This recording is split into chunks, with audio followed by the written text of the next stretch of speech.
All right, so I will start with Professor Oluwafemi because I have, for each person, I'm going to have 3 questions for you, kind of clarify question. Actually, 2 questions there that's going to be your concluding message. Enormous, instantaneous.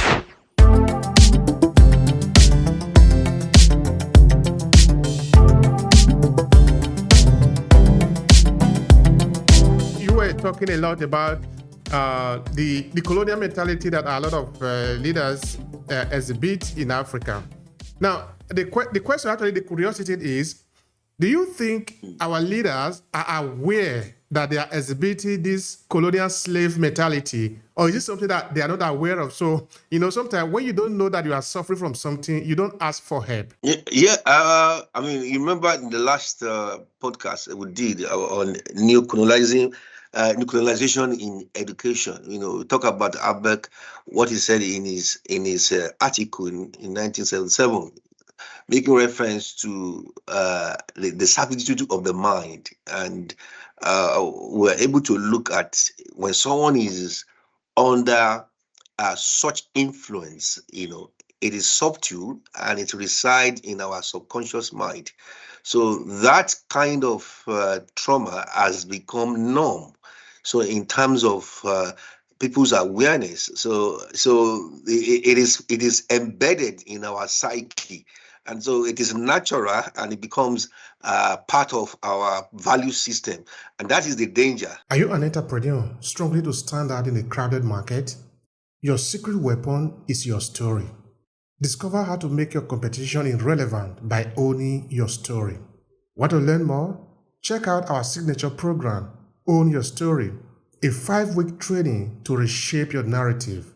The link is what you see on your screen, academy.aclasses.org/story. Now back to the conversation. So, and that's why there's a need for awareness and reflective thinking, just for an individual to go through self-analysis, to reflect, and to understand whatsoever trauma that has been there that has shaped our belief system. So, yeah, it is there, but we a lot of not all, but most leaders in the third world, they have that blind spot, and we live in that sense of deception because of our Western education, our doctorate, our degrees. So yeah, it is there, but it is right there in the subconscious mind. Thank you so much for that. Another thing that I think it is also important to note or to ask your input is when you were talking of the validation.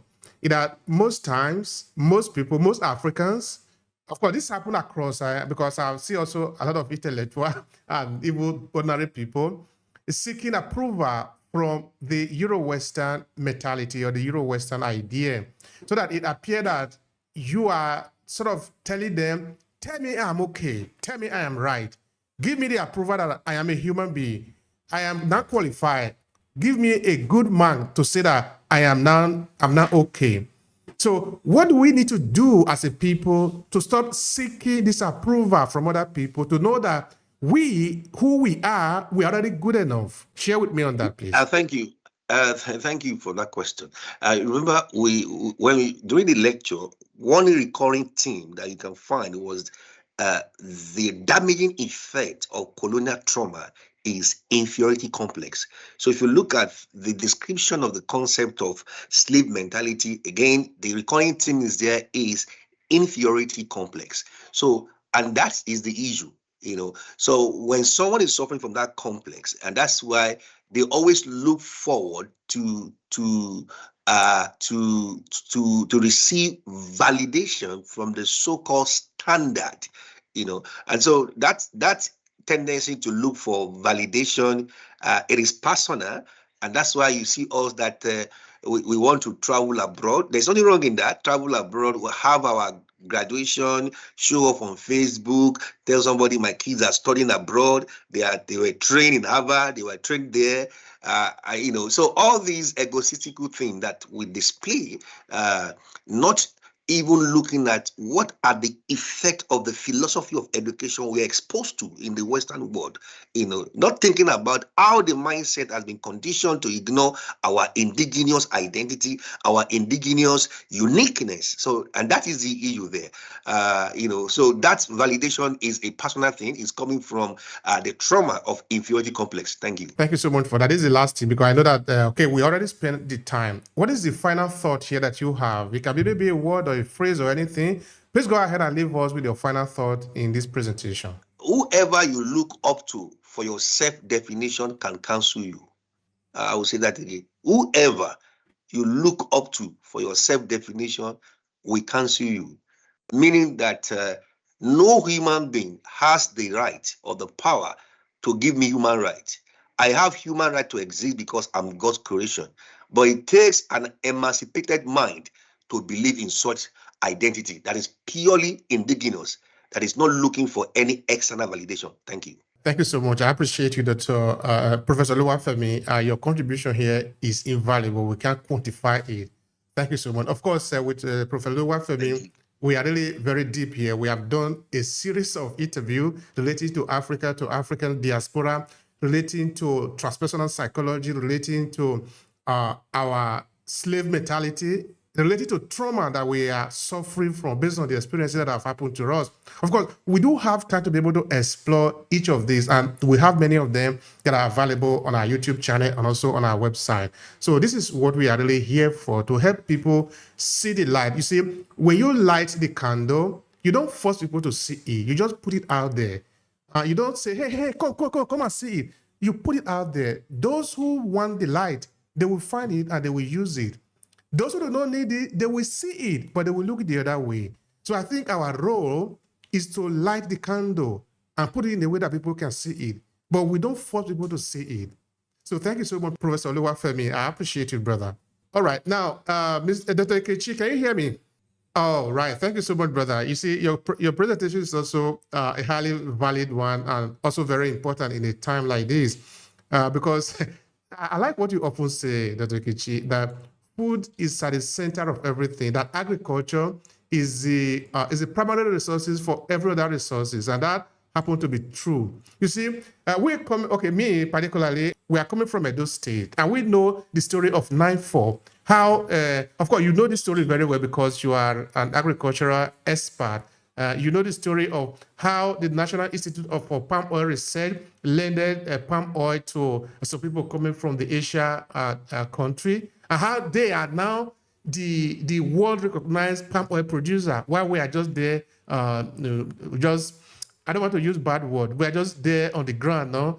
So it means now that, agriculture also was actually the power of the Nigerian economy when it was the biggest, no? We're talking of the Kano pyramid and the rest of it. But it appeared as if we have never done anything. It is disturbing why this is the situation. So the question I'm having for you, let me see if I write it down somewhere. Okay, the question is like this. Why do you think we are unable to feed ourselves? I'm not saying feeding the people now. We are not saying feeding the rest of Africa. We cannot even feed ourselves. Despite the fact that we have all these resources, we have this youth, this army of youth. The other speaker, Mr. Odili, said that we have more than 70% of our population as young people. And I'm sure you can confirm that. How come, despite all of this, we still need to import all the food to feed our people? And of course, there is a consequence to that for those who are not thinking. In that when you are consuming a type of food that is not meant for you, there are consequences for that because obesity is going to rise. How do we deal with that? Anyway, the question is, how come we cannot figure out how to feed ourselves despite everything that we have? Thank you for that question. And you know that agriculture is not just a theory thing. It's more in the practicing. So even though we are dressed, to talk, we need to walk the talk. And we used to walk the talk with respect to agriculture in those days when the Nigeria's economy was significantly being was progressing or improved by the agriculture sector. So, of course, the percentage contribution of the agriculture sector to the GDP of Nigeria's economy was clear and significant. When I was in Malaysia 11 years ago, I visited Malaysia, and I never knew that story before. Funny enough, I was almost finishing my PhD that time, and but something struck me while I was in the bus, to Singapore, because it's a neighboring country. As I was traveling that very Saturday, I noticed that the oil palm trees I was seeing did not have disease. They were not diseased oil palm trees. And I kept looking at them for hours. I would sleep, I'll wake up, and I kept seeing oil palm trees. And I was like, it was after I returned back to Nigeria and relocated for my postdoc that I started to understand what you are saying. In fact, right now, their neighboring country, Indonesia, is now doing extra. Those guys, they don't sleep. They are awake all through the night. Asians are very hardworking. I'm telling you. In fact, it was one of the times my colleague here, she's my senior colleague. She has turned 70, so she has retired, and she was telling me that she wouldn't go for any sabbatical leave in an Asian country because she had traveled earlier and she had that experience. And she said, no, no, no, that they work so hard. So the point I'm trying to make is that in our own case, it's a very big challenge.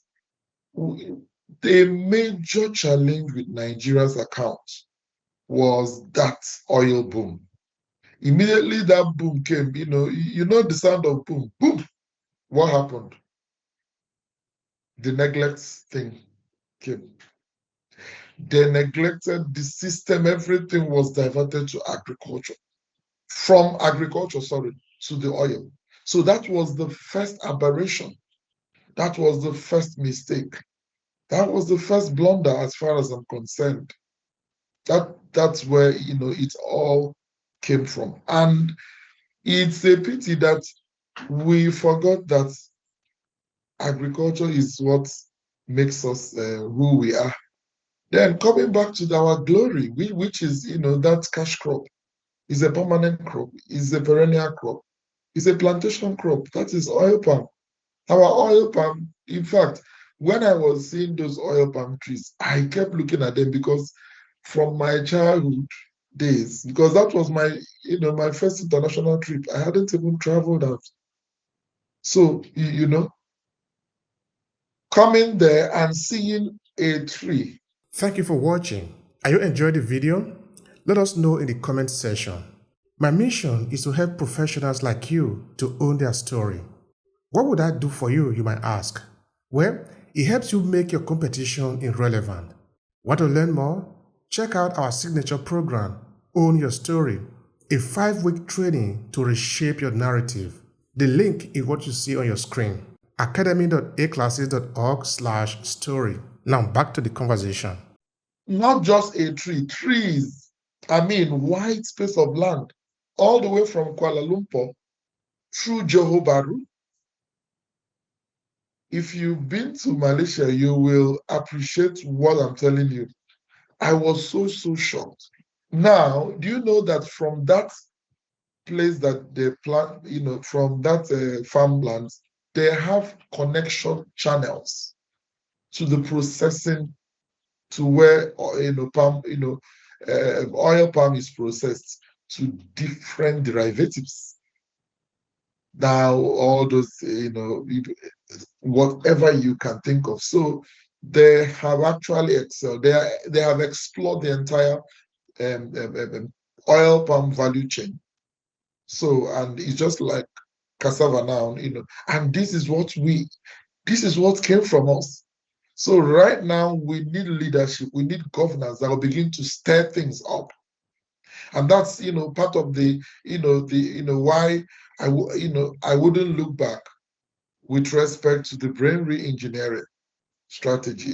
People have told me, why not try to change it in the UK? People are telling me that why not change it? The people there was, I said, no, no, no. Africa needs their brains to be re-engineered. And, of course, that is, why I had to, with all the consultations and working with a team of researchers in social sciences, in the legal side, in in cogent sciences and arts, to to keep developing stuff, especially starting from research, because research and policy goes together, and then of course practical. We must have to practicalize it, So there are, we are trying to build up the rice ecosystem in Niger Delta, which you know about, and we are also looking at a crop called vanilla. Vanilla has a lot of benefits because of its medical important viability. It helps a lot to knock out it's actually anti-carcinoma. It and so many things. And why are we trying to delve into that? We are trying to delve into that because of the health, medical issues, nutritional issues, and among others. So I will conclude by saying that we need to create a structure. So that is what we have lacked. We lack to create a structure, and that structure, if it's in place, every other thing will move or will happen. And like I said, agriculture is not of food production is not theoretical writing and being in class. No, come, let's go out there and farm. And then we need to incorporate technologies. Technology is the game changer. Technology drives efficiency. Technology drives productivity. Technology also can drive sustainability as well. Thank you so much. Thank you so much for that. So I'm talking of technology and looking at the people that we are trying to encourage to get into agriculture, which are the young people. You see, I was interviewing an agricultural practitioner, and this is in Zimbabwe. The woman I was interviewing was talking to me in the farm, internet in the farm.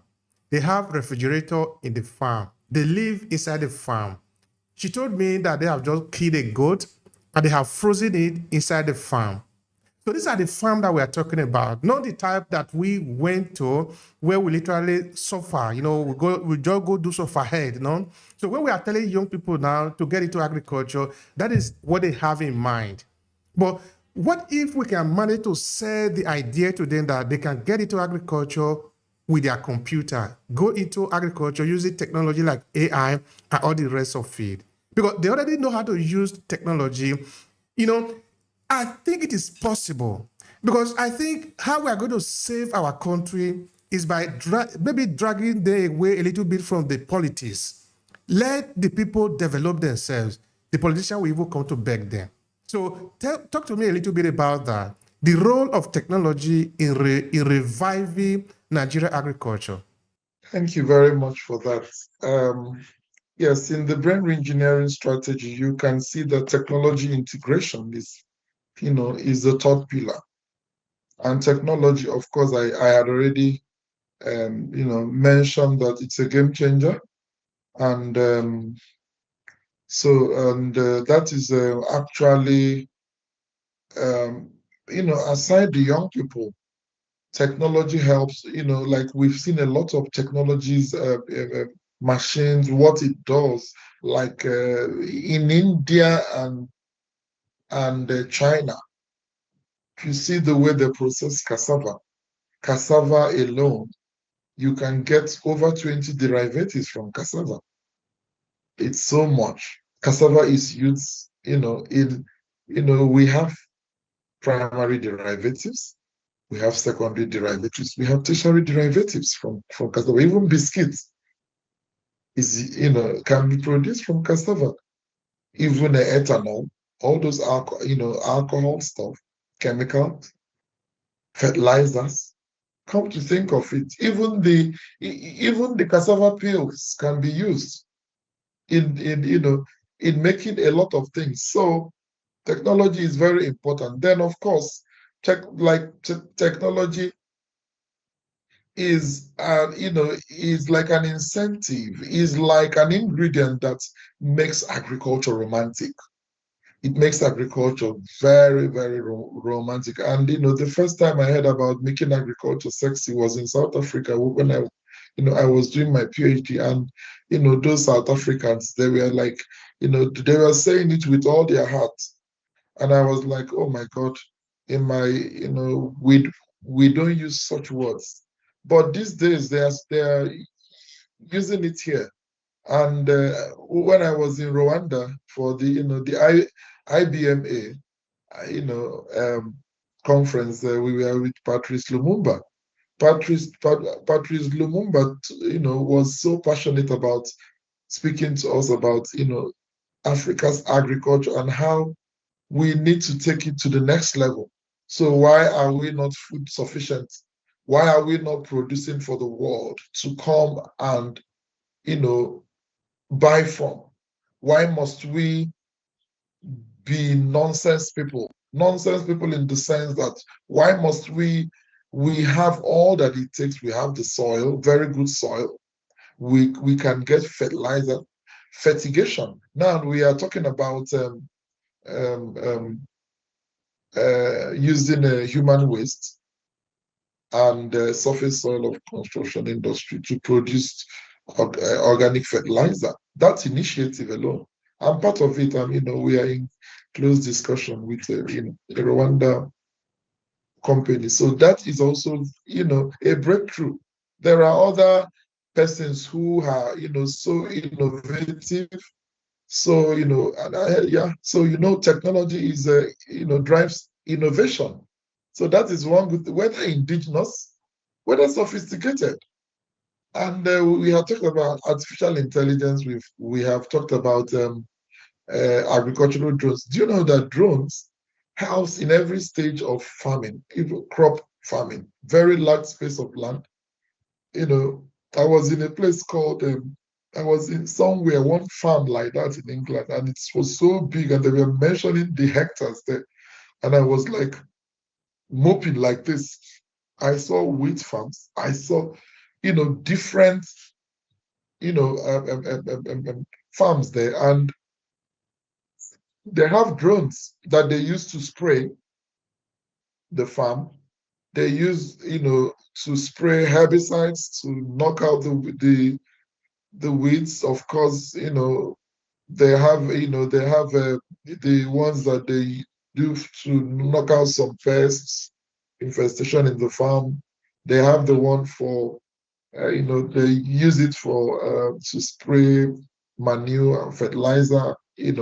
So that is what technology can do. And you know that when you utilize technology, what are you going to get? You are going to get, the ripple effect is quantums. You get bumper harvest, especially in the face of food insecurity, in the face of food crisis. People are sleeping without food. People are waking up and crying. In fact, that guy, I had to do a research on this, early, before this meeting. He was super. He said that, do you know that people, after eating and you throw your food away in the dustbin, and there are people who go and look for that food. The Almajiris. He reminded me, and I believe him 100% because I did my youth service in the north in Gombe State, and I didn't go back home for one day. I stayed I was shuttling from Gombe State to Jos all the time for meetings. But eventually, what happened? I saw a nation. I saw a state that can actually prosper, can actually use, and most of the production of food comes from that region, from the northern region, from the researches I've carried out. Some, the source of most of the food items comes from the north. I've done a work on vegetables in Southeast Nigeria, and I was trying to trace where it comes from. And we saw that it comes from the northern region. And that was part of my PhD research, which, up till today, that gives me the credence. And, that, that gives me a lot of knowledge, experience, which I have shared, not just in Nigeria, but in most of the places where I'm invited to speak. Thank you. Thank you so much for that. I appreciate that. So maybe in one phrase or shortly, how would you conclude the conversation? What is your final note here? Yes, my final note is that we should practice what we preach. Practice what we preach. We are very good in talking, but in doing, it's very weak. So, like I'm speaking to myself now, Ikechi, what those places where you are, that influence, we need to be influencers. We need to, understand, like, wherever we are, we have influence in one way or the other, in our families, in our communities. Let us unlock change. If you see, like, we were in a meeting recently, and I was, speaking about farmers and the involvement of those who have the knowledge of food and agriculture. And I was advocating for ourselves. So why will you have, issues that touch on food and agriculture, and you go and bring in a lawyer to do what? Does that lawyer except the lawyer has the knowledge, except the lawyer is, a food lawyer or an agricultural lawyer. We have lawyers who understand systems, food policy lawyers. So we need to put people where they can function well. That has always been our challenge. So the Nigeria that we want, everybody is sending their children abroad. We all want to be abroad. Then who will fix the country home? That's a good question. That's a good question.